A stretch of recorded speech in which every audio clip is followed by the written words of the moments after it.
मुख्यमंत्री छत्रपती संभाजीनगरमध्ये ठाण मांडून बसले। आता ठाण मांडून बसल्यानंतर मी कार्यक्रम करूनच जातो।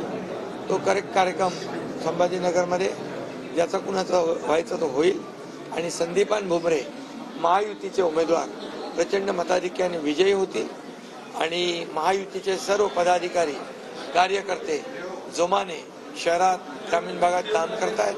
संभाजीनगर हा शिवसेना आणि महायुतीचा बालेकिल्ला आहे।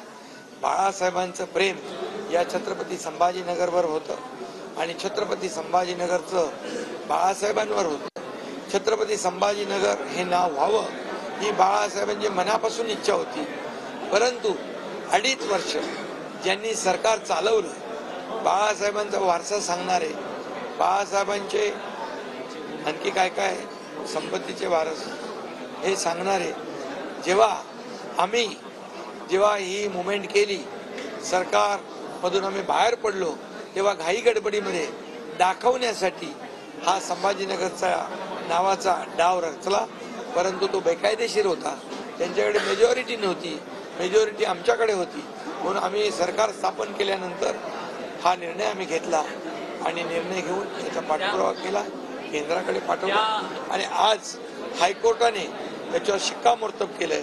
हे तमाम छत्रपती संभाजीनगरकरांचा हा भव्य विजय। कोर्टाचा जो निर्णय आला आहे त्याचा निवडणुकींवरती परिणाम होईल आणि निवडणुकींसाठी हा निर्णय या ठिकाणी आलाय अशा प्रकारचं याचिकाकर्ते म्हणतायत आणि याचिकाकर्ते ह्याच्या विरोधात सुप्रीम कोर्टात देखील धाव घेणार आहेत। म्हणजे याचिकाकर्ते कोण आहेत? निवडणुकांशी हा संबंध जोडणारे म्हणजे आमच्या विरोधातले महाविकास आघाडी आहे। म्हणजे संभाजीनगरचं नाव संभाजीनगर होऊ नये, त्या औरंगाबाद जे औरंग्याचं व्हावं अशा प्रकारची त्यांची भूमिका आज स्पष्ट झालेली आहे। म्हणजे छत्रपती धर्मवीर संभाजी महाराजांचा 41 दिवस अतोनात छळ केला, अगदी घाण्याला जुंपलं, त्यांच्या डोळ्यात तापत्या शिगा घातल्या, त्यांना अंगावरची कातडी सोडली, असं हलाल केलं। त्या औरंगजेबाचं नाव या संभाजीनगरला राहावं अशा दुष्ट आणि हिंदू द्वेष्ट्यांना काय म्हणायचं होतं, काय भूमिका घ्यायची होती ते आज स्पष्ट झाले। त्यामुळे छत्रपती संभाजीनगरची जनता ही या महाविकास आघाडीला धूळ चारल्याशिवाय राहणार नाही, कारण त्यांची भूमिका या निर्णयामुळे समोर आलेली आहे आणि म्हणून जनता हे शरद पवार असं म्हणाले की पुढच्या काळात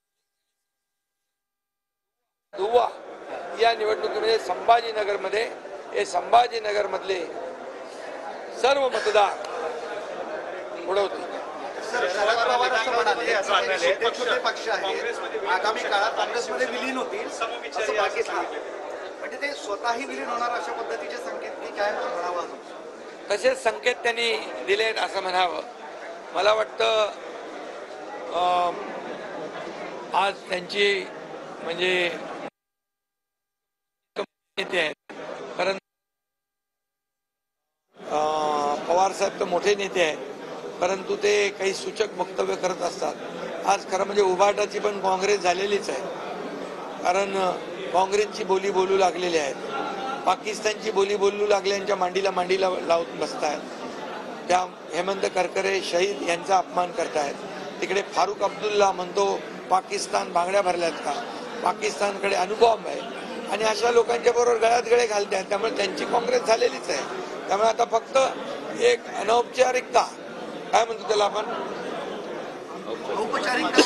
औपचारिकता बाकी आहे। बरं, काल आदित्य ठाकरेंनी एक आव्हान तुम्हाला दिलं आहे, जे राज्यातनं उद्योग बाहेर गेले त्यासोबत मुख्यमंत्र्यांनी माझ्यासोबत वन आमने सामने चर्चा करावी, मी कसं सगळं घालवलं तुम्ही ते सांगतो म्हणा। कोण आहे तो? त्याच्यासाठी आमचे प्रवक्ते आहेत ना। बारामतीमध्ये काल जे मतदान झालं त्यावर साली तुम्ही 5 आमदार घेऊन काँग्रेस सोबत जाणार होता असाही दावा राजेंद्र विचार केलाय, वडेट्टीवारांनी सुद्धा केला। वडेट्टीवारांना माहित होतं का रे? वडेट्टीवार काय काँग्रेसचे अध्यक्ष होते का? तर हे माहित असेल तर ते सोनिया गांधींना माहित असेल। वडेट्टीवारला कसं माहित असेल? असं होतं का कधी? नाही असं वडेट्टीवारला माहित कसं पडलं?